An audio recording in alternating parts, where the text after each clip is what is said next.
Bonjour à tous et bienvenue dans cette nouvelle vidéo. Alors aujourd'hui on va parler un peu des différentes prises de main que l'on peut adopter donc sur les exercices en musculation, mais surtout donc de la prise de main neutre, qui est pour moi celle à privilégier dans la plupart des mouvements, notamment donc des mouvements plus articulaires, bon ça j'y reviendrai plus tard.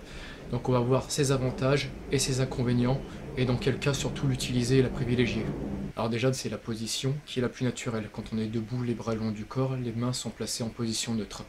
Donc même si parfois les paumes de main peuvent être orientées légèrement vers l'arrière, donc ça c'est dans les cas où on est un petit peu arrondi au niveau des épaules, à ce moment-là il faudra donc essayer de corriger sa posture.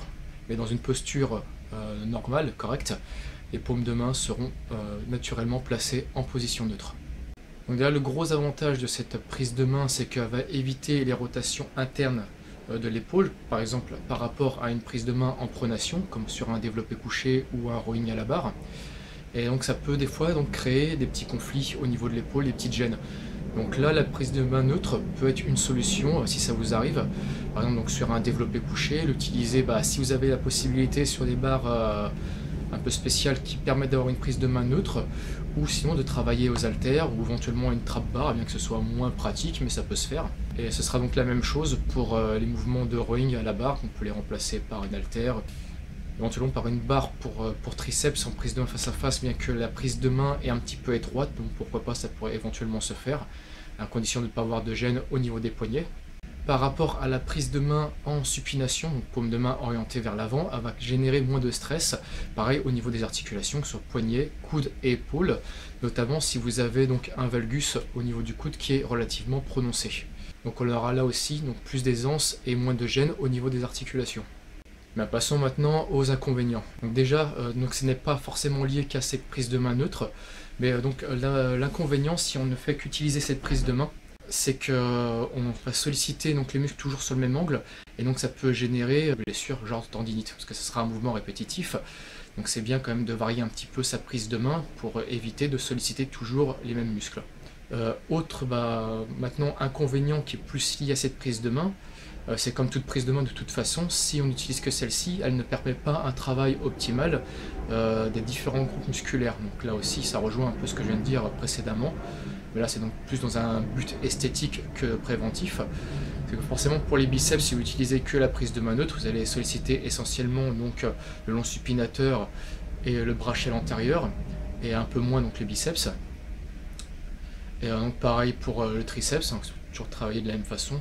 Pas travailler en pronation ni supination, mais pas travailler les trois faisceaux de façon optimale. Donc ce sera essentiellement donc sur le travail des bras, donc des petits groupes musculaires des bras, donc savoir les biceps et les triceps. Là ce serait peut-être intéressant donc, de varier votre prise de main. Comme on l'a vu juste avant pour les avantages, elle nécessite du matériel un peu plus adapté, et quand on s'entraîne chez soi ou quand on a une salle qui n'a pas beaucoup de matériel, on peut être assez limité si on veut travailler à la barre, hein, surtout. Après sinon on a toujours une paire d'haltères, ça suffit.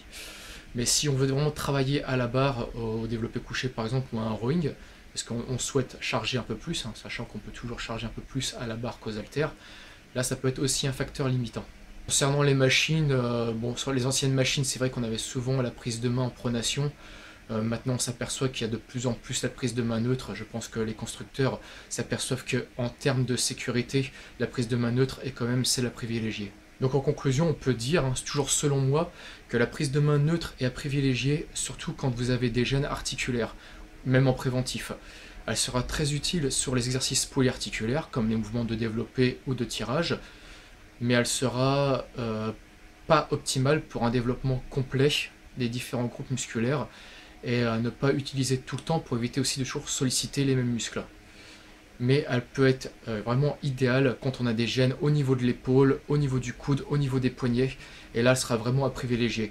Donc si vous avez des gênes articulaires, si vous n'êtes pas à l'aise sur un mouvement, privilégiez la prise de main neutre, et surtout si vous avez les épaules un peu en avant, n'accentuez pas le truc avec la prise de main pronation, privilégiez là aussi la prise de main neutre.